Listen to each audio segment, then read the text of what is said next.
Yoga Philosophy for Everyday Living, a podcast to bring the ancient wisdom of yoga to inform your everyday living on and off the mat. Hi, I am your host, Monica Phillips. So often we sabotage ourselves because of the chatter in our heads. This podcast will take you through the 8 limbs of yoga with leading yoga instructors and introduce you to executives who have brought yoga into their lives so they can thrive. Please listen, subscribe, and share it with a friend.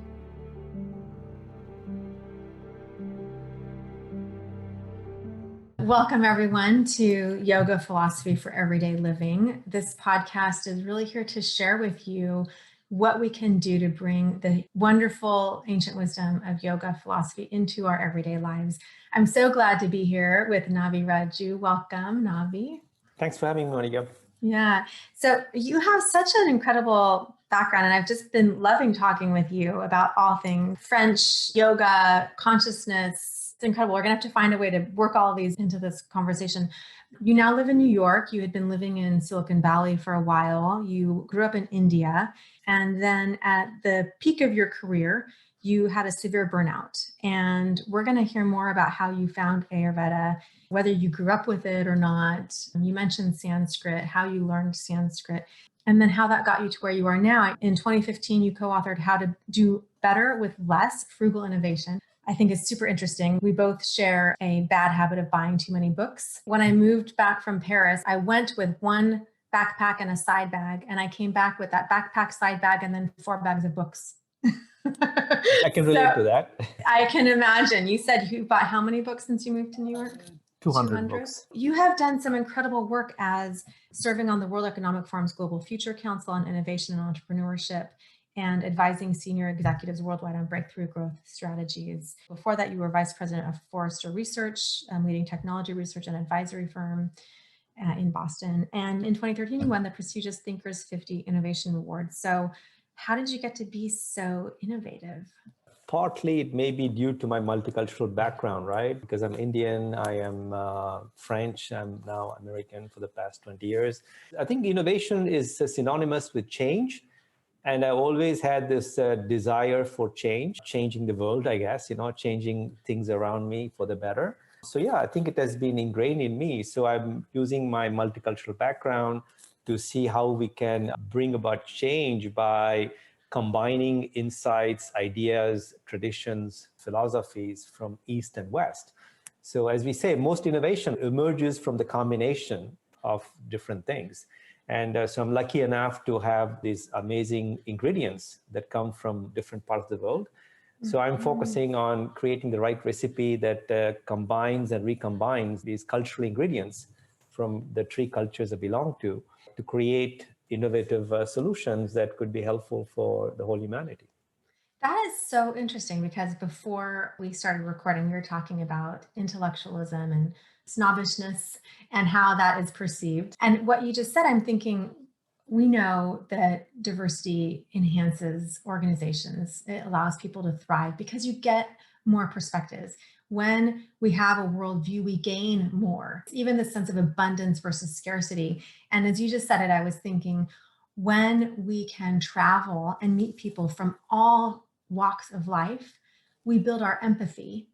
And by doing that, we actually reduce our fear of the unknown. We reduce our hate of what we can't see. And this sense of, I can't see it, I can't feel it, I don't know it, disappears because we do see it, we feel it, we connect with people. And then that's maybe where that intellectualism connects to understanding the people. Yeah, I agree. I mean, there is something that controversial I'm going to say now. Racism is well known, right? I mean, the sense that today, especially in America, everybody talks about it. But there's another type of discrimination, which is more subtle. I'm a liberal, but even our friends liberals, I think, practice that. It's called ethnocentrism. So ethnocentrism is the idea that essentially my viewpoint or my kind of cultural references, right, or my way of doing things is superior to the rest of the world. And America suffers from it. And I think that that's what the core of the problem today is, that America still think we are number 1 in the world and we have nothing to learn, from the rest of the world. And liberals think that they have the right formula to build a better society. And it's very American centric. I'm sorry to say that. So I think even liberals who are a bit more open minded, actually, they are not. They are very US centric, at least in this country. Remember the Michael Moore last documentary, right? We have to go around the world and look at, the education system in Finland, the healthcare system in Cuba or in France, the support for mothers in France, which is an incredible, only country in the developed world where the highest fertility rate, because women can give birth to children because there's a welfare system to take care of them, right? Yeah. So there are more civilized ways of living outside the US that we are not aware of. Completely. So if we were to rebuild our economy and our society, I would say even liberals, we have to go get inspiration from abroad. And it could be, as you said, by visiting those places. But I will just conclude by saying that my dream is that every high school student in this country, upon graduation, before they enter college, they need to be given 1 year to travel, like a leap year. And to actually go to a different country. Different country, right? And before college, because that's the age, right? 17, 18, where you're still a bit malleable. And at that time, you go abroad, spend 1 year, as you rightly said, go to Africa and go to India, wherever, right? And you see people who are different from you, first of all, the different worldviews, different cultural environments, different economic constraints. And I'm telling you, if you come back after that, it's very unlikely one day you become racist. Well, because they become friends. Exactly. And then it's not other, it's friend. That's right. Colleague, partner, and the relationship evolves. Because it's not an anonymous person, right? You know exactly, oh my God, I met that, Indian girl or boy, right? I'm in touch with them. I exchange emails with them. So it's not this other who looks threatening. And because you actually became familiar with the other. And the limbic system, from a neuroscience perspective, doesn't like the unfamiliar. So that's why this 1 year, I think we have to give to high school students is a way to make the unfamiliar familiar, so that in the future, the unfamiliar is no longer threatening. Since a politician comes and says the person different from us is dangerous, you're like, no, actually that could be cool. That permission to go out and seek to understand and seek to learn, that I think is missing. I studied intercultural education in grad school. This was after living in France for a year and a half. And I wanted to do more globally. I just thought it was so amazing. So I met my wonderful advisor who's passed away, Dr. Michael Page, and he had created the very first Peace Corps training program in the 60s. He'd been one of the very first Peace Corps volunteers in Turkey in the 60s. And he saw this opportunity to help people learn how to be global citizens. And I thought, I just want to study with him. This is fascinating. Then I studied overseas again 2 more times, just in grad school. And I found out that only 0.5% of Americans live overseas for more than, I think it was 3 months. And I thought, here I am in a program studying intercultural education in Minnesota, of all places, with a professor from California, another professor, Joseph Mestenhauser from Czech Republic, who fled former Czechoslovakia in the 40s, and students from 20 countries. And I get to learn about critical thinking in Czech Republic and diglossia of Arabic in Tunisia from the students who are studying with me, who bring these perspectives. We don't learn how to be curious and ask questions, maybe because we aren't even shown that that's possible. That's true. And you're right that, as Marcel Proust say, right, traveling is not about going to another country, but actually changing our perspective about that country. So you're right. You can be sitting in Minneapolis or in Texas, wherever, and you can create that exposure to other cultures right there. And that's one thing I'm worried about in America, right? I'm living in New York, right? We say, oh, we are the most diverse city in the world. It means squat, because you can be coexisting with other people of different nationalities. Hundreds of nationalities are present in New York, but doesn't mean that you really understand them. And that's the problem in this country. That's why there's something called diversity and there is inclusion, right? Or integration. So diversity is just one dimension, right? It's how much cross-pollination happens. And even interracial marriage, I think somebody told me, I may be wrong, the statistics in New York is very low, extremely low. So there is not much, if I may say so, mixing happening. So everybody is in a way peacefully coexisting with each other. So we are tolerating each other, but we are not really integrating each other to create, enriching each other so that we can move to a more conscious society. So we are all in our silos, very happy and claiming that, look how tolerant we are, because my neighbor is Jewish, the other neighbor is, from Senegal, and the other person is whatever, refugee, Oh, we are very open-minded. We accept people from all around the world, but we don't want to learn from them. I learn all of these really great pieces of information about life through movies. I write them down. I'm not super pop culture literate, but I do find all these references. And because I have a 12-year-old, I've seen more than my fair share of animated movies. But in Zootopia, this bunny wants to become a cop. Bunnies aren't cops, bunnies are farmers, right? And so, oh, cute, that's so cute that she wants to be a cop. She graduates top of her class. She gets to Zootopia to be a cop, and they put her in charge of parking duty. But she ends up creating unity, solving the big case. And she also learns about her own judgment in this process. It's really beautiful. It's like we might see you, we might say, yeah, we're going to sit at the same table, but we're never going to acknowledge each other's opportunities to grow, right? We're going to see you as a label instead of the talent that you bring and the opportunities we have to enrich the world we live in. I think this is going to be an interesting issue. Deloitte Consulting has found out that teams that are very diverse end up creating innovation, that is really what we call breakthrough innovation. The groundbreaking innovations actually have come from teams where we respect each other's perspective and we try to build on each other's differences and ideas to co-create a solution. Because that solution is not only more innovative, it's more resilient. Because the people from different backgrounds have anticipated, right, as you said, the different issues that could arise in the future, so they can proactively come up with the ways to deal with them. So you end up building a company or an organization that is not only more innovative, but more resilient and agile is what we need right now, right, in this complex environment where we operate. The problem is, and I've seen that also, and this is maybe controversial too, I've been to elite schools, okay? One thing I learned is this. You can be in a room full of people with different skin colors, different genders, but all sharing the same elitist viewpoint. That's right. So I also learned, right, the hard way that you can also find a group of people relatively homogeneous, racially speaking, but they may have traveled widely. And those people may actually be even much more culturally sensitive than teams, right, made up of different nationalities. So true. I also totally love the show The Good Place. There are kind of four main characters who are sent to the good place, but they're torturing each other, and there's the main demon, right? And this one guy, Jason, he's from Florida, and he's not so bright, and they joke about how low his IQ is and this and that. And then every once in a while, he will contribute to the conversation in a way that is spot on. And this one scene, I remember the demon says, like, well, you died running a failed dance troupe or something. And he says, no, Michael, we hadn't failed. We were pre-successful.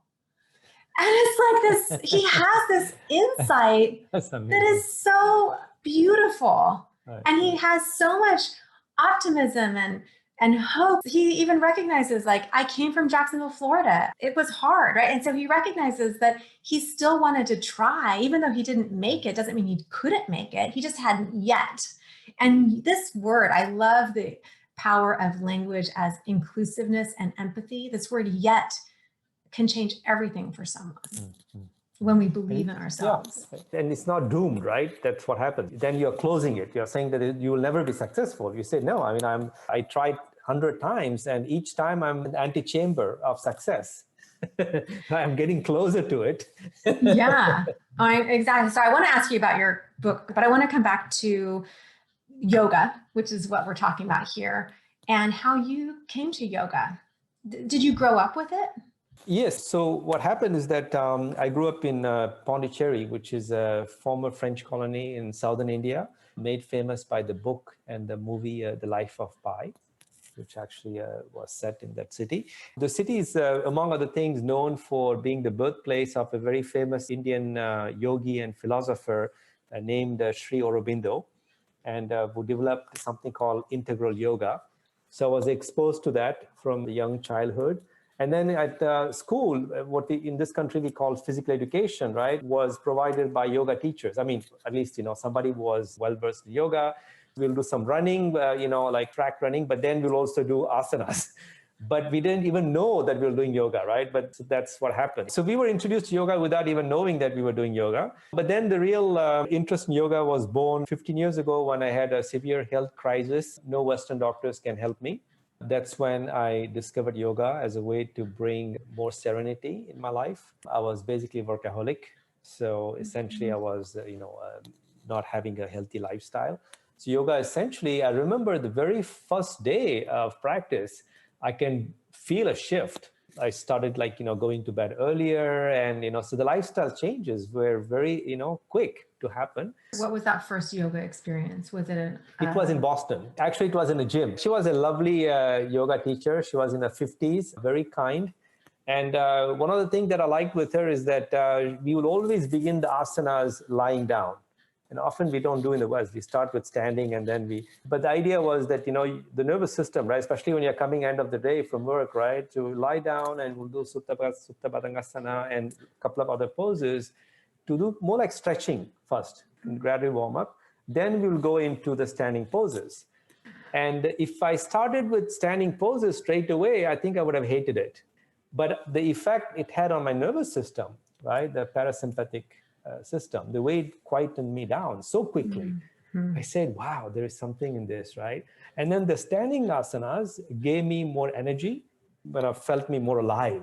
So I was hooked, basically. One class, and you felt this incredible shift in your body and your energy. And that was a fascinating thing, right? As you can see, I'm a very energetic person. So I think the combination, this amazing combination of basically what we say in Sanskrit, right? It's the kind of the sattvic quality. Sattva is actually, it combines the rajasic, which is more active form of energy, with the tamasic, which is more kind of grounding. But of course, if it becomes too tamasic, it becomes lethargic. But sattvic is this right balance. It's both grounding and energizing. And that's what I discovered through yoga. I coach on mental fitness, and it's like that calm, clear-headed, laser-focused action that we're able to take when we understand where we are in our body. And we can get there with our mind because we are not sabotaging ourselves with our amygdala or our fight, flight, freeze, please response. We actually have this parasympathetic nervous system is calm, and it empowers us to do more. And it also allows us to see people, others more clearly. I was alone in Boston. I had very few friends, and I was going through the dark night of the soul, right, kind of thing. And I was very depressed, actually. And I think if I didn't find yoga at that time, I don't know. I think something bad could have happened, actually, because I was quite severely depressed. I was very good at work, but in my private life, it was in shambles, right? I mean, it was really bad. So in a way, yoga allowed me to go within, focusing on the inner connection rather than feeling bad that, I don't have friends, I have poor social life. So it began to, the pratyasara, right, kind of begin to withdraw the senses in a way from the outside world, pratyahara, right, and begin to go within. That was life-saving because I think it allowed me to overcome my depression. And it went beyond that, right? Thanks to yoga, I began to reconnect with my roots. What happened is that when I came to the US, I turned my back to my Indian culture altogether, right? I was not eating Indian food. I was not watching Bollywood movies, right? I wasn't reading anything in Hindi or in my mother tongue, Tamil. Completely, I turned my back. So in a way, I kind of uprooted myself totally. So when yoga practice began, what happened is that I began to reconnect with India as well. And that led me to seek a new job where I can go to India, study India. And that led me to write 3 books in the last 10 years. So that's why I kind of trace back everything I've done the last 15 years on a personal life and professional life to that first yoga class. That is incredible. And I love how you're touching on all of the 8 limbs, which I cover throughout this podcast series. You wrote in a Thrive Global article about kind of this lifelong anxiety that you've had. Was this before 15 years ago as well? When I was a child, I faced, I think the medical term is a childhood adversity, I think is what they call.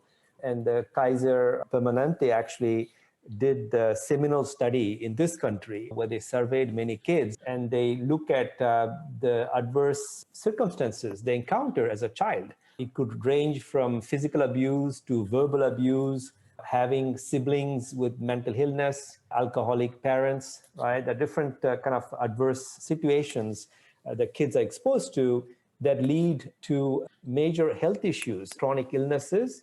But then the devastating revelation from the study is that the children actually who are severely exposed to these very adverse situations, the longevity, the lifespan gets shorter. So not only the quality of life, even the quantity of life, right, diminishes when you experience severe trauma. So in my case, I grew up in a dysfunctional family. My parents were fighting all the time. And my mother was very weak when they conceived me. I was the last kid, the seventh kid. She had enough, right, with children at the time. So I was the kind of, the extra project she didn't expect. So yeah, it was a dysfunctional family, and I had other very traumatic childhood experiences. And then something else, which I never shared publicly, but I will share today, is also the fact that I went to a French school, middle school, high school, and the teachers were, most of them, racist. So they were judging us. For instance, we were not allowed to speak our own mother tongue, right, in the class. And we were forced to speak perfect French. And I was struggling with it. So that caused me a lot of anxiety because I couldn't fit in. I never felt at home in the French culture. Mm-hmm. And the teachers didn't help us either. One teacher called us, we are just like a stomach on 2 feet, right? Basically, we had no brain. So there were other insults like this hurled at us that I think severely affected our self-esteem and self-worth. So it was a very toxic environment at home, at school, right? These are the two places you hope to get some kind of sanity or at least, if not happiness. But I was deprived of that. And so, yeah, it was my childhood, I would say up to 18 was like a nightmare. So having, severe anxiety attacks, and I didn't know how to do with it. Because nobody taught me yoga or pranayama back then. So then I came to France. Things got worse because culturally I was even more, feeling alienated. I couldn't, really understand the cultural code in France. I went to see a psychiatrist, underwent some therapy, but that didn't really help. And then, then I went to Southeast Asia, worked for 3 years, then came to US and went to Yale. Unfortunately, I went bankrupt within the first semester of studies at Yale. So that created more anxiety. So I had to drop out of Yale. And then I found a job in Boston. I was determined to make it in America, which I did. So I worked nonstop for 6 years, made it, to vice president position in a company in Boston. But then, as I said, 15 years ago, when I was 35, unfortunately, I guess, all the anxieties that, I was hiding, eventually, like the volcano, erupted. Right. And that's exactly what happens is if we hide that and we bury it deep, like we were talking about Bessel van der Kolk's work, The Body Keeps the Score, it is going to come out. And sometimes that looks like hate, and sometimes it looks like fear. And many other times it's anxiety and depression and stress that lead us to not recognize ourselves and not know why we're doing the things we're doing. And it's that pushing instead of allowing grace. We push for more, like you said, like I made it, right? Yes. And what did you have to say no to make it? That's correct. I think the reason I use that term will is because what happened is that when I go back to that Yale experience, which was 1998, 99, I felt abandoned by God, right? Until I was 28. So basically I say that, I felt God was dead upon arrival to the US. What I mean by that is until I was 28, when I came to this country, I had this very intuitive, I can feel the presence of my guardian angels, the divine presence, right? I was always in touch with it. And then at Yale, when everything went downhill, I was seeking his or her divine presence, right, of God or goddess, and I couldn't feel it. Mm-hmm. And I think somehow that's when I wrongly told myself that maybe I need to apply will more than expect grace to save me. So that's why I have to will my way for 6 years, right, in this country to make it, because I couldn't feel the presence of God and the grace. But then when I started doing yoga, then I did some Ayurveda therapy, then I began to feel again the divine presence in me. Yeah. Right? Did you grow up with Ayurveda? I did. What happens is that in India, most now less, but in the 70s, we all do fasting once a week, for example. And then twice a year or once a year, we do this thing called purgation, right? Which is part of the Ayurveda. It's a cleansing program. And so what they give us these herbs combined with ghee, clarified butter, and you take them and they mobilize all the toxins in the body. And then one auspicious day, you do this mega purgation, you let out everything out, and then you rebuild the cells, right? The dhatus, the tissues and cells, etc. And so we will go do that, kind of detoxification and rejuvenation program in my family. My father would bring us the herbs, and we hated that as a kid, but we will feel great, after that. So yes, we grew up with exposure to Ayurveda, and because we believe in cycles, right? So once a year, you have to go to the cycle of kind of cleansing and rebuilding the tissues. And then I lost touch with it, and for the past 15 years now, I've been doing this thing called Panchakarma, which is an annual detox program once a year. Do you also follow an Ayurvedic diet in terms of waking up, exercising, and then eating, or, like having a process in your daily life? They call that the dinacharya, right? Which is kind of the daily routine kind of thing. To be blunt, no.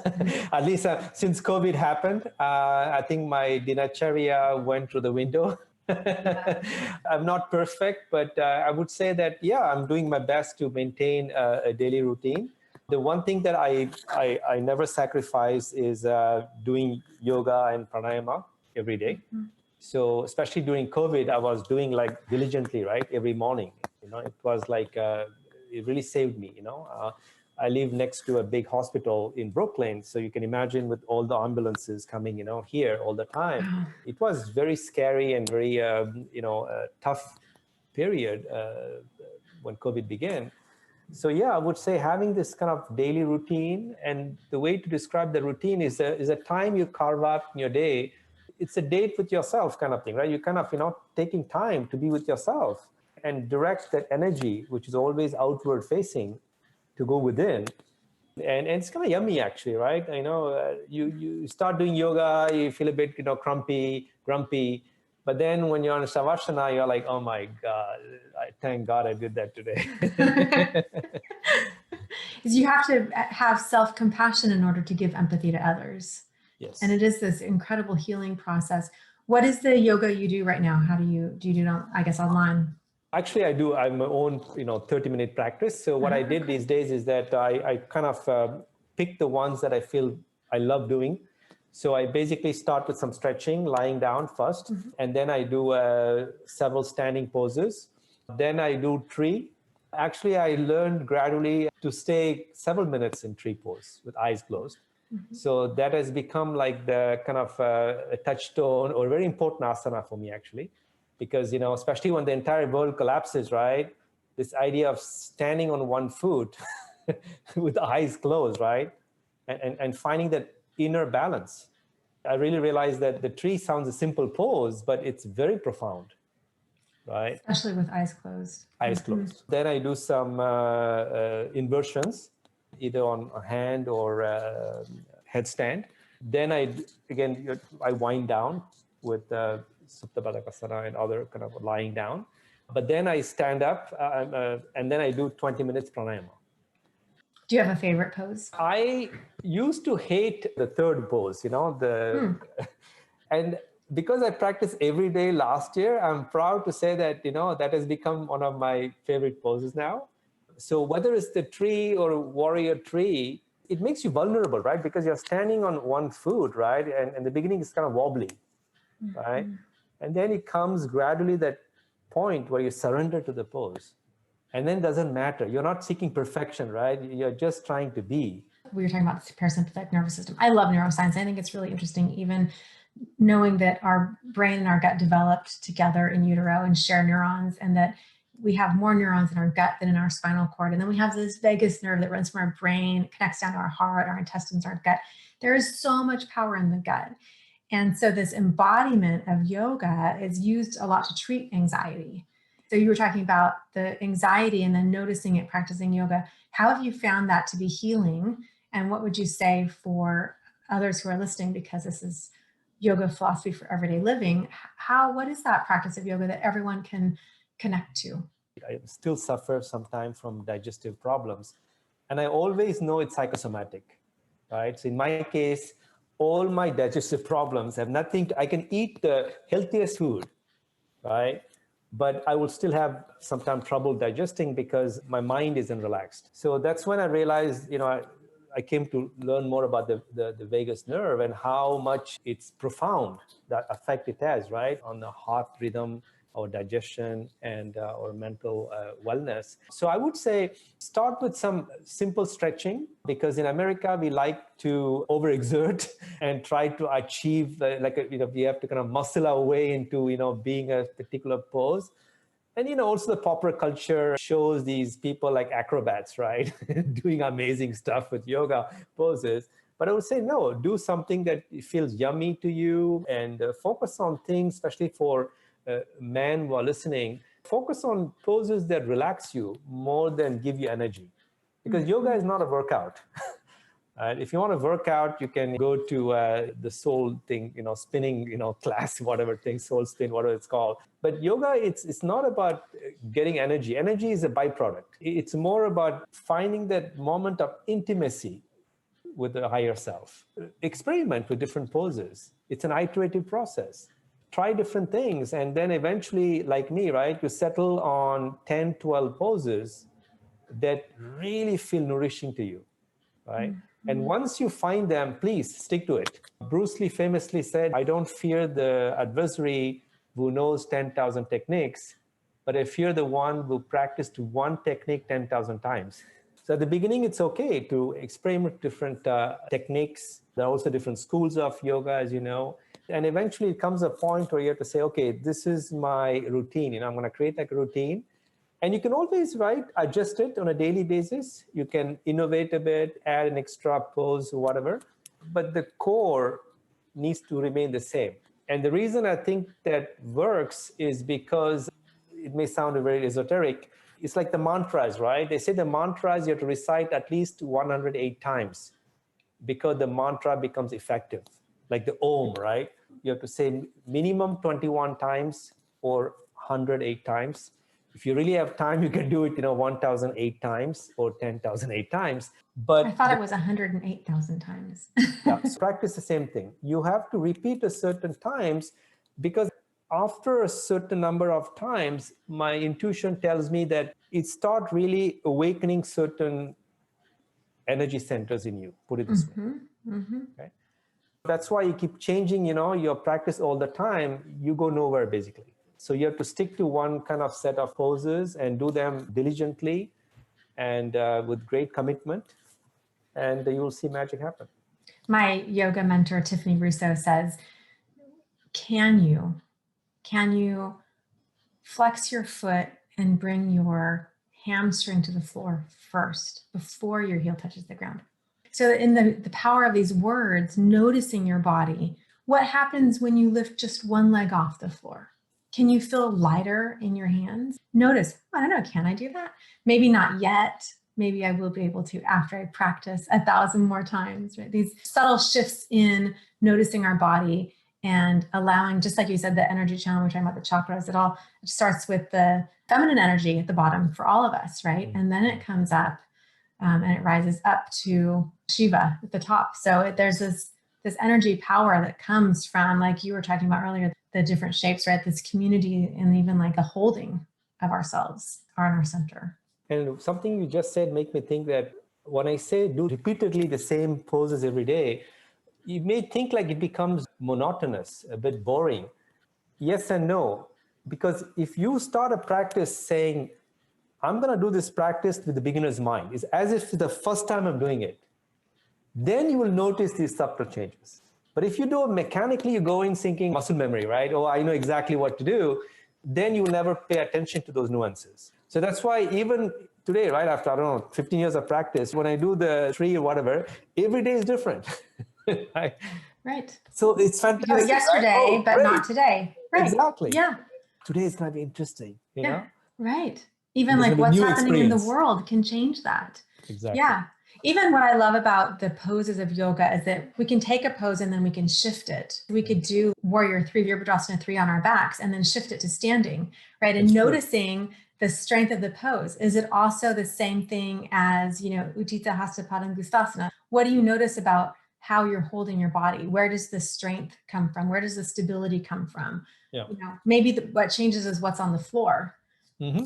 The shape looks the same. Absolutely. Yeah. And what is the resistance? Mm-hmm. It also pinpoints to where you're blocking energy. Something is blocking here, right? So you make a mental note and then you can let it, deal with it. Yeah. And so we were talking about consciousness.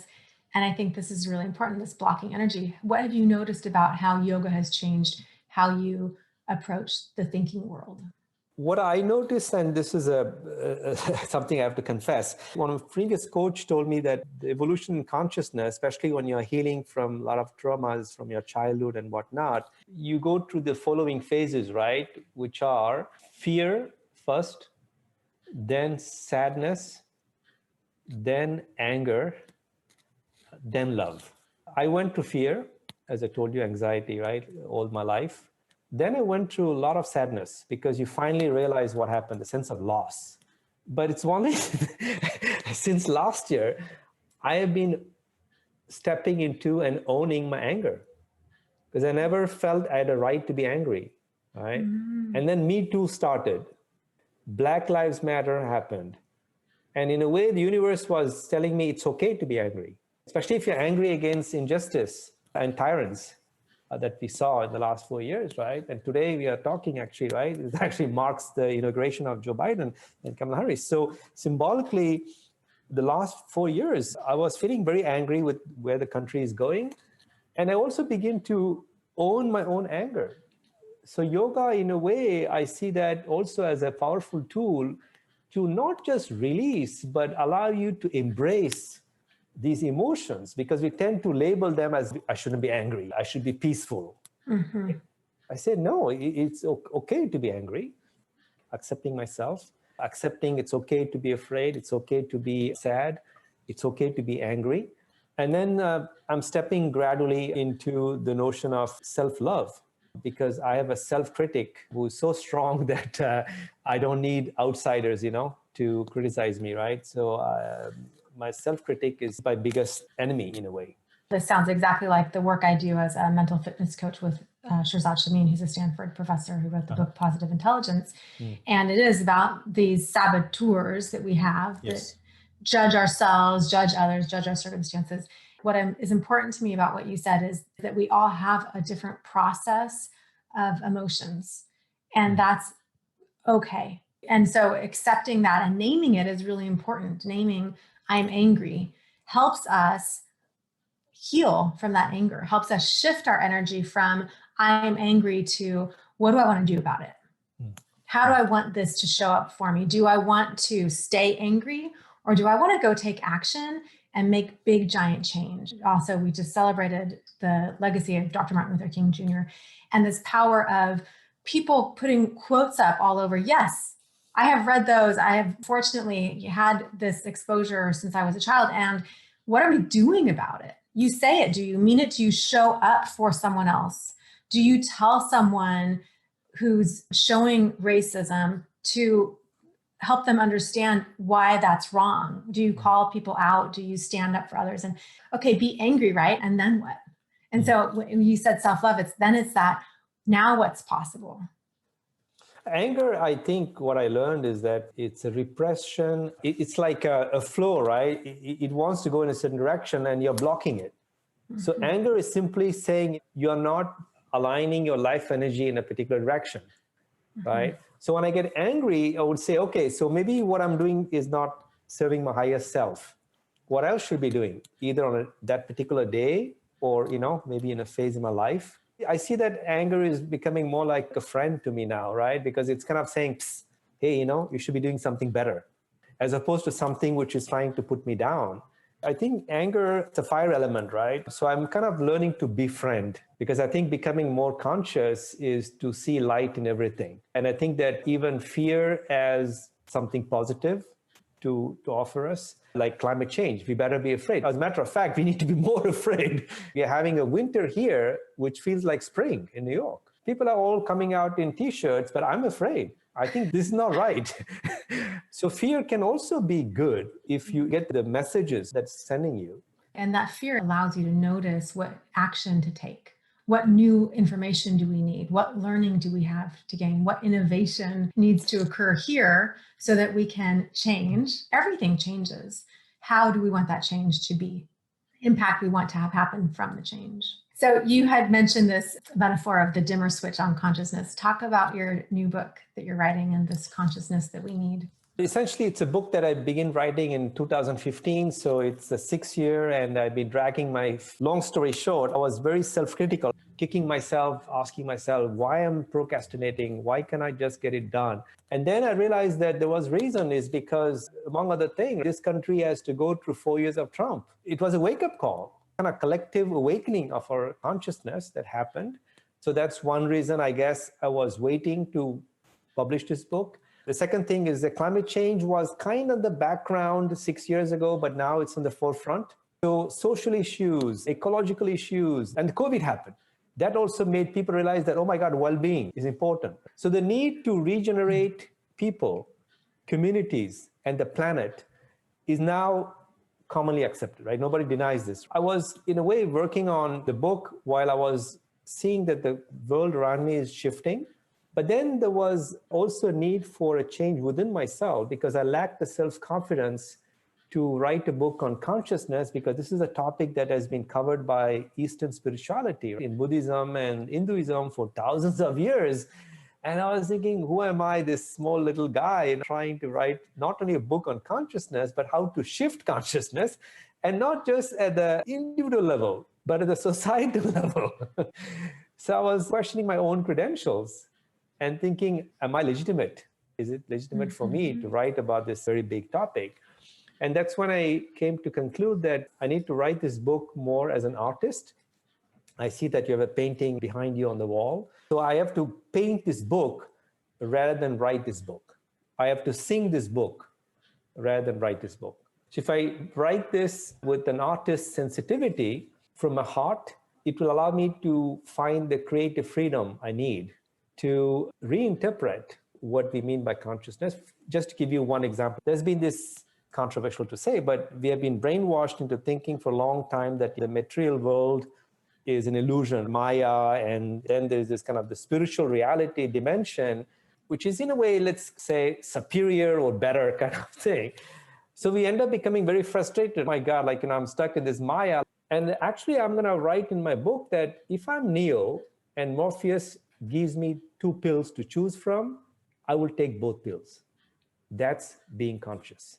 You are able simultaneously to be aware of the transcendental reality, the cosmic reality, and the subjective reality. That's being fully conscious. Because otherwise, you're picking and choosing. You're saying, no, that transcendental reality is the ultimate reality, and everything else is illusion. In a nutshell, what the book is about is how can we live in this material world and accept the limitations of this material world, and yet be kind to each other, so we can essentially build a more caring, more inclusive, more sustainable society that actually allows each of us to maximize our potential and well-being while being respectful of the planetary boundaries. That's right. We were talking earlier about intellectualism and how it's misunderstood, or how there's this very superiority complex that may appear in intellectualism, and then versus the likability of others. When you said, why should I write this book? It's been written by so many incredible others who came before me. I think of the word access. Because everyone has a different way of receiving information. And so when you even talk about this artist's view of consciousness, it's really beautiful. And the access that you will give will be to a different group of people who couldn't access this information before. Maybe because they're never going to read the Rig Vedas. So maybe it's because they know you or they've seen something else or they're familiar with you. And we don't know about it until we notice it, and then we can become aware of it. You make a very good point, and I think you're exactly right. That's why, by the way, I'm going to open the whole book with personal stories. When I say artist, by that I also mean that I need to write in a style that is very personal. I have to reveal myself because people connect with others through stories. If I start introducing the Vedas, first of all, it's, as you said, it's very pedantic and very inaccessible for most people. But it's not just that. Even if I make it simpler, let's say, the Vedas, I cannot connect with the author. So I'm not just the messenger. The messenger is the message. And that took me a long time to understand because all my books, the 3 books I've written, is as the messenger, as the observer of what's happening outside me. This is the first book when I, as the messenger, is also the message. So I have to share my personal stories, all the hardships I went through, and how these life experiences allowed me to become more conscious, but also begin to understand what is conscious in the first place. So fascinating. And it's this power also of when you name something and you share an experience, it gives others permission to say the same thing, right? We were talking about the situation with incest in France right now and how taboo it is, but that now men are coming out and talking about their stories because one person did it. And when that one person does it, then others say, oh, that happened to me. That's how Me Too started. That happened to me. I was afraid to talk about it because I felt like I was a victim. Now you've given my voice power and meaning and purpose. It's all of those things. When you share your story, that's what you give to others. You make a very important observation here. I'm going to give you an anecdote to exactly, I agree with you, right? First of all, this incest thing in France right now, it turns out that he's a person who was my speech coach. So Alexandre Kouchner, he actually ended up using social media, Twitter, to start this hashtag called #MeTooIncest. Because his stepbrother got abused by his stepfather. He basically used Twitter to make the world know about it. It's becoming, as we speak, a viral movement. So you're right. What happened is that you see other people now sharing their own traumatic stories about how they were victims of incest as well. You're absolutely right because it gives permission. And on a personal level, and connecting to the consciousness book, the way I came to agree with you on that point is the fact that 6-7 years ago, I began to talk about the chakras. And I still remember the first public talk in France, which is the most Cartesian, rational society you can think of. I went on stage in front of 200 CEOs and I presented the chakras. I was thinking they're going to think I'm a lunatic. First of all, people loved it. But then there was a woman who came to me and she said, I was surprised you talked about the chakras, but I thought she was going to say something negative. But then she said, I was surprised because I want to thank you because I've been struggling to introduce chakras in my own talks. But today you gave us the permission to do so. That was the first 7 years ago. That was a big aha moment for me where I said, look, I may be afraid to be a pioneer. As Kamala Harris' mother said, it's one thing that you became the first person of color in the White House, but make sure you're not the last one. Everything I'm doing right now is not about me. It's about actually giving the permission and the courage for other people. That means that it's another kind of Me Too. It's not the Me Too as the victim, but Me Too can do what somebody else has achieved. And you also talk about the chakras on the TEDx stage in Cannes, which is super cool. The sense that the corporate world wouldn't want to hear about the chakras, wouldn't want to hear about yoga, that it's too woo-woo. And I struggled with this for a long time because I grew up with yoga. I grew up with hippie parents. I pushed that aside. I went into the corporate world. I was professional. There was no room for that. And when I started my coaching practice full-time in 2013, I started to allow a little bit more of this because I was working for myself. I didn't have to show up for someone else. I had to show up for myself. And I remember this moment, I brought this into a group of women lawyers and I said, we're going to do a visualization. There were some skeptics in the room. At the end, one woman looked across the table and she said, for the first time in my life, you've given me permission to think with my heart. And I felt the power of her words from across this big, giant mahogany corporate table. And I gave her permission. And when she said that, she gave others in the room permission to say, maybe this is something I could try. Maybe I could be open to thinking with my heart also. Maybe I don't have to force myself into this, which is really male culture. I could allow more feminine energy into the room. Maybe. Maybe I don't want to. That's fine too. Maybe if I want to, I can allow it. I find every time I show up with this heart, like you said, coming in to talk to 200 CEOs about chakras, there is so much power in that. It's a huge gift because they want it so much. And we think there's a separation. And it gets me to this point. You shared a post on Twitter recently. In 1930, Albert Einstein met Rabindranath Tagore, poet and Nobel laureate, who I quoted on Twitter today, actually, and how just this connection that art emanates from heart and soul and body, and science is driven mostly by the mind. I actually believe we need all of it. And that was the point you made on Twitter, that maybe science comes from the mind, but actually it's the heart and the gut, right? It's that gut instinct that allows us to imagine what we can't see or feel. That's the power of science. That's the power of innovation. That's where change comes from. Those things we can't see or feel that we know are possible, I believe is the secret to Silicon Valley, where people are creating something that they've never seen before, but they can imagine it. That's not here. That's coming from the gut, the heart, this vision for something so much more. I lived 13 years in Silicon Valley and I left because I agree with you. I think there is a certain idealism and certain, Steve Jobs particularly embodied that. He went to India and that's when he said, according to his biography, that he began to trust his intuition more than his mind. And the way he opened Apple stores was against the advice, the rational advice of management consultants, because he said, no, my intuition says it will work. So I said, screw the data and I'm going to do that. So yeah, sometimes you have to override the mind. It's the diktat and listen to your gut and your intuition. The problem right now, unfortunately, is that what's happening is that to get completely into esoteric realm, we had this Saturn-Jupiter conjunction, Aquarius, in the next 16 months. I spent a lot of time reading about it. And one of the consequences of that is that science and technology will become dominant, to simplify. It sounds good. And you saw that one of the Joe Biden tweet recently has been more about the fact that he will be listening to scientists. He has a scientific advisor now. One of the issue with that is that science has two limitations. If you look back to the beginning of science, at least modern science, it's the Enlightenment, and it led to what we call scientific materialism. The scientific materialism has two limitations, not flaws, but limitations. One is that it's very analytical. So it tries to take something which is whole and breaks it into parts to understand how it functions. But as we know, we never can understand the whole by analyzing the parts. It's not possible. Integral philosophy or Eastern spirituality, we focus on the whole because the whole is larger than some of the parts. So that's the first limitation of science, is that it's too analytical and it's trying to understand the cosmos from the individual parts.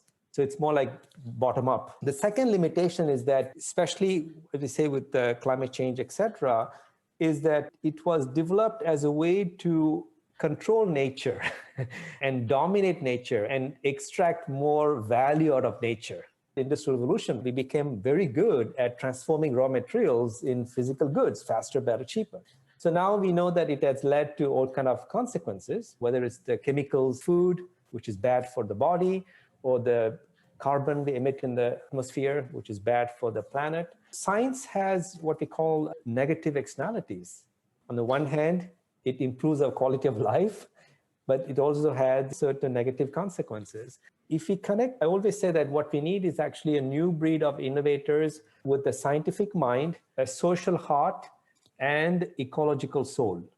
So and why can't that exist right now? It's starting. Education is called the STEM, science, technology, engineering, maths. Now they are renaming it STEAM by adding A. But the reality is that in universities, you still have this chasm between humanities and science. That chasm has to be bridged. I think they're trying in places like Finland, where they're introducing a new way of learning, where they break down the silos now between science and humanities, and trying to understand social and historical phenomena through an interdisciplinary perspective. blending art, science, for example. So there are some early movements to bridge these two worlds. But predominantly, my concern is that if science and technology will become more dominant in the foreseeable future, we need to make sure that it's the science and technology advancement is combined with a certain social sensitivity. And you talked about Silicon Valley. This is great, but only 10% of the world population can afford that, an iPhone. So amazing scientific and technological innovations have to be accessible for the majority of people, which is why, by the way, I wrote the book on frugal innovation, is how do we use science and technology to develop products and services that are healthy, accessible, affordable, and not only do not pollute, but go one step further and maybe even regenerate the planet.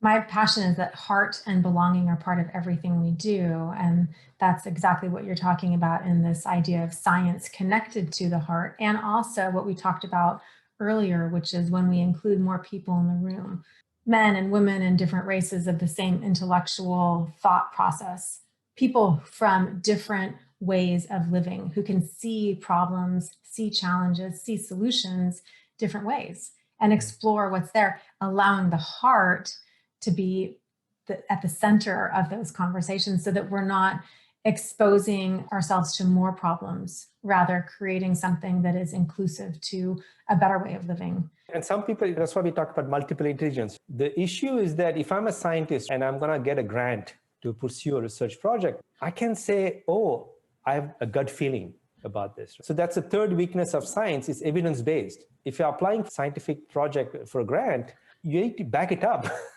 with a lot of data. If you're on a cutting edge of a field, there is no data. You're actually the trailblazer. All the great scientists, including Einstein, we know that they were, let's say bluntly, they were spiritual. Yeah. They're like a sixth sense, so to speak. That's why they can access what we call the Akashic field, Akashic records, esoteric science, which is this pool of knowledge, which is waiting to be revealed, that they can tap into deep meditation, the samadhi, for example. You can actually access that called another dimension, and where the knowledge is waiting to be revealed. So in a way, what we call scientific eureka or discoveries, bringing into consciousness that is something which is already there anyway, is there in another dimension. With due practice, you can access that. And some people even claim that Amit Goswami is a famous quantum physicist, and he has written a book called Quantum Creativity. And he actually talks about how the greatest scientists, the way they access that Akashic field is when they learn to relax. America keep working hard, and great scientists do their work, but then they take a lot of long breaks. Yoga Works teacher training, we talk about the 8 senses, proprioception, this interoception, and it is that sense that you get when you tap into samadhi. I'm so glad you mentioned that. And that's the royal pathway to creativity, the real breakthrough ideas. Otherwise, that's what I'm seeing right now. I see a lot of rehashing of concepts and ideas. And the reason I think is because we are not relaxing. We are not doing enough yoga, so to speak, to access that higher dimension, the 7th to 8th. I think universe wants us to evolve. Collectively, our consciousness has to evolve. And the universe is conspiring in a way to help us do that. But as I say, grace meets will halfway. You can will up to a point, but then you have to surrender. And we don't know how to do that in modern society because we are brainwashed in thinking that we have to, even the language, fighting COVID, we are going to kill the virus. So it's a very warrior-like and very masculine, actually. Garth Brooks sang Amazing Grace at the end of the inauguration ceremony today. And that was... It's not enough to sing Amazing Grace. Then you have to practice it. Everywhere in Brooklyn, Black Lives Matter. It's everywhere, the poster. There's a cynical part of you think that's enough? To just put a poster on your store, your front window? It has to be embodied. It has to be practiced. Yeah. My last question, because I could talk to you for hours. It's so much fun. You turned 50 last year. Congratulations. You shared an article on Thrive Global about the power of the symbols and zero and letting go. And this is also the core theme of your book, Frugal Innovation. And the sense of letting go, I hear literally letting go of clutter and metaphorically letting go of what's holding us back. Tell me more about those ideas. Yeah, in Sanskrit, it's called the shunya, which is emptiness. There's always been this rivalry, intellectual rivalry between Buddhism and Hinduism, because from Buddhism perspective, shunya or shunyata, emptiness is just emptiness. There's nothing. But from a Hinduism perspective, shunya equals purna. That means emptiness equals fullness. Actually, there's a famous song, Sanskrit song. It starts with Purnamada, Purnamidam, Purnate, Purnamudachyate. So essentially it says that, the way I paraphrase is that from emptiness comes fullness, yet emptiness remains full. That's the power of zero. From zero comes infinity. And that's why Indians and Arabic scientists, in a way, invented, I guess, together or separately, the zero sign, and they venerated it. And one of the story I'm giving you an exclusivity for my book, 3 years ago, my bank account reached zero. Of course, you panic. And it happened again last year during COVID. And for the first time, I started looking at the zero, and it's kind of interesting because in the bank account, it's 0.00. So if you look at the 00, it's basically the symbol of infinity. So as I started looking at the bank account, I got this flash of insight. I realized, oh my God, the other side of zero is infinity. In a strange way, it was liberating. I said, I'm not zero. Bank account is zero. I have zero, but I'm not zero. I am infinity. That power of separating what we have versus what we are. There is a famous psychologist called Eric Fromm who wrote a book called To Have or To Be. It's not about to be or not to be. It's about whether you build your identity around what you have. So if I say what I have in my bank account is who I am, then I'm in trouble. It fluctuates all the time. But if I know a sense of who I am and I root myself, famous sentence in Bhagavad Gita, Yogista Kuru Karmani, which is rooted in self-act. When you're rooted in who you are, then like it happened last year, whether a bank account goes to zero, all hell breaks loose, you feel more grounded. You're not swayed by life. You embrace life. Talked about this also in the sense of mental health, cancer, depression. It's not I am this thing. It's not who I'm being. It's what I have. And I can heal. I can get treatment. The main claim about Ayurveda and Chinese medicine is that we have the self-healing capabilities. We don't need medicine. We don't need something from outside to heal us. So that means what? That means that if you're not healing, that means that there's something blocking us from within. So all they focus on in Indian and Chinese medicine is to help you remove that block. But the term fighting cancer bothers me personally. And I think you kind of rightly said, it's actually approaching cancer with love in a way. And if you look at the spiritual meaning of cancer, for me, the way I interpret cancer is, among other reasons, but it's a lack of self-love. It's some cells that go rogue because they didn't receive enough love from you, basically exponentially growing because they don't get enough attention, so to speak. So that's why you need to detach yourself from this disease, like a mother, embrace it and say, I'm here. And come in and do yoga. Yeah. And find what's inside, the true self. There's so many amazing stories, right, of people getting into yoga and holistic wellness programs, and they're able to roll back chronic illnesses that all Western doctors gave up. And I think we're just at the cusp of, in the West, we call it integrative medicine. That's another term, but taking stuff from the East. And hopefully in coming years, my hope is that we will begin to, yes, scientifically understand yoga. As you know, we are trying to use scientific approaches to understand meditation and its scientific benefits, etc. But the problem is, as my co-author explained, you have practices, principles, philosophy, the 3 Ps. The problem is in the West, we focus so much on the practices and the principles. We don't go below that, which is the philosophy. Mm-hmm. Why we are practicing it. We focus on what, how, but never on the why. So I would say that the real yoga revolution in the West is when we begin, new generation says, yeah, I'm going to take yoga classes to practice yoga.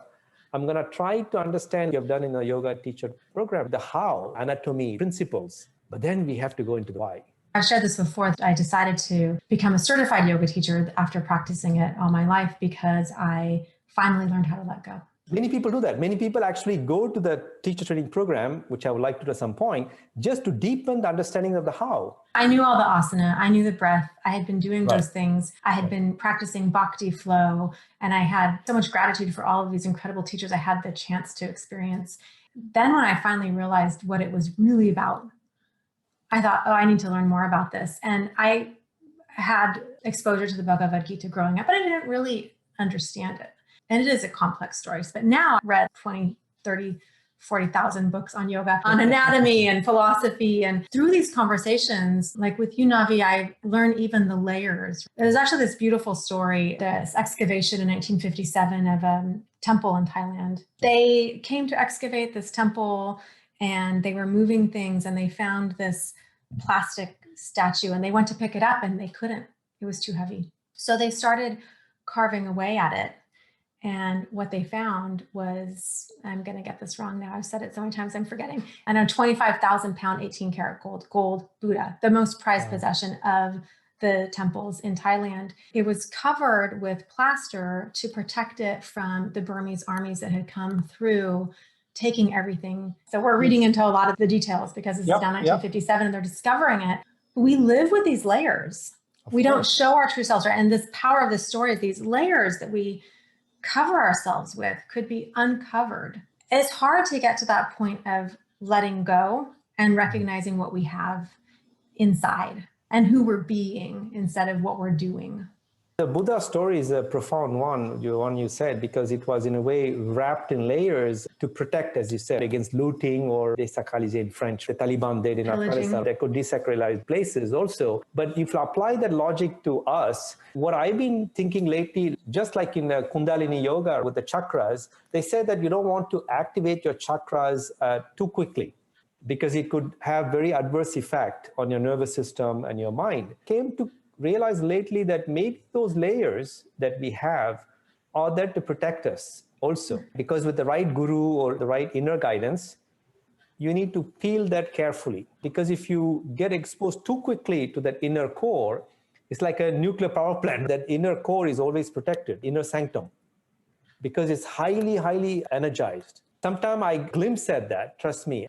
It's so powerful. That's why a simple atom, imagine the energy it can release, the anu in Sanskrit. And I think that that's infinitely small, has to be wrapped in so many layers because it can unleash so much energy. So that's why the asana, everything is to create a safe inner structure that can contain that energy outburst when it happens. I think that's kind of where we are heading. Sri Aurobindo talked about is that essentially we say that the body is the temple of the soul, but it goes one step further, is that literally your body becomes the vehicle of the soul, to that point where essentially you can have spontaneous healing, you can start healing others to get to that point. Otherwise, it could also, if there's an outburst of energy, literally you can burn. It's like a radioactive material. I also think that essentially collectively we have come to a point where we are ready now to start peeling some of the layers, because I think we have matured in terms of consciousness enough to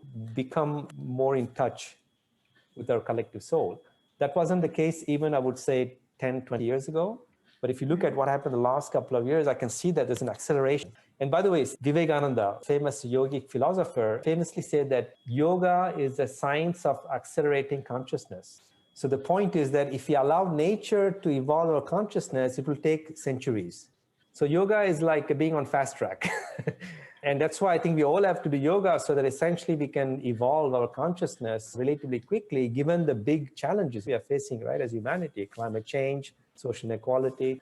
I think everything is coming. This conversation we're having is very timely because inauguration happened today. The first woman of color in the White House. Amazing things are starting, and they're going to accelerate. I mean, the next 10 years, we are going to see an incredible acceleration, not only in scientific realm.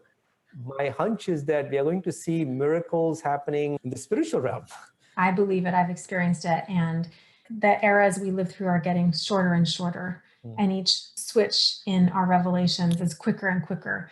And if we don't connect to the heart, we're going to miss something really important. This means that next few years, not to end on a sour note, but there will be even more polarization, because for a lot of people resist opening. So we need to be gentle. Well, they have too many layers. So we need to be gentle as coaches and advisors. I'm doing my best as well to think about, okay, for each client, you need different approach. You need to cajole them, you need to do whatever techniques needed to get them to open up. And I think the era of one-fit-all cookie-cutter approach to spiritual development is over. And that sounds controversial. But I think all the things we have seen up to now, kind of mass-produced ways of doing things, will be replaced by a different era, which is more like a do-it-yourself with the right support, which is exciting for me. because everyone is unique, right? Different. So as That's right. coaches and consultants, we need to look at each client and say, okay, each is unique, each person is unique, each company is unique, and then come up with a roadmap or advice which is really tailored to them. And that's very difficult right now because we love mass-produced solutions. Consultant, we are expected to come save the company. We are like the prophet, we bring the light. And now I say, no, I'm more like an advisor where I try to help you discover your own light. And as you rightly say, that means that I don't bring the solution. I help you uncover your own custom solution. And your solution is different from the other client I'm helping right now. And that's why if you look at the consulting world, I see a perfect storm coming. They have become so big, so they basically come up with these cookie cutter approaches to solving problems. That won't work. Well, that's what I love about coaching too. So I'm so glad you said that. It's a sacred work because we are not advising them at the mind level or the body level, but it's actually the soul level. It's allowing people to see themselves more clearly. Pretty powerful. Navi Radjou, thank you so much for joining me. Thank you so much for having This me. has been such a pleasure. I have learned so much from you, and what an incredibly fun conversation. I also learned a lot from this conversation. Thank you very much. Thank you so much. Thank you for joining me for Yoga Philosophy for Everyday Living. Please learn more about our guests in the show notes and check out their awesome yoga classes. Subscribe, like, and share this podcast with a friend. And please send me your feedback. I would love to hear from you. You can learn more at sparkpluglabs.co.